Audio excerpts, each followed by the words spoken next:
রাজশাহী বিশ্ববিদ্যালয়ে কোটা সংস্কার আন্দোলনে সহিংসতায় ক্ষতিগ্রস্ত আবাসিক হল ও অন্যান্য স্থাপনা ঘুরে দেখেছেন উপাচার্য অধ্যাপক ডক্টর গোলাম সাব্বির সাত্তার।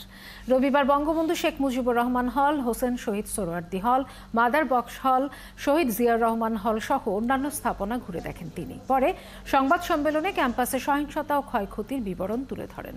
উপাচার্য বলেন, প্রশাসন ভবন সহ 10টি হলে হামলা হয়েছে, এতে 158টি কক্ষ ক্ষতিগ্রস্ত হয়েছে।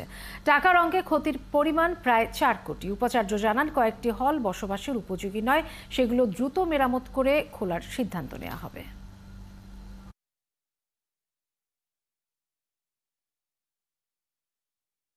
8 সপ্তাহ সময় দেওয়া হয়েছে। আমরা আশা করছি তদন্ত কমিটি তাদের জন্য নির্ধারিত সময়ের পূর্বেই তাদের রিপোর্টটা দিতে পারবে।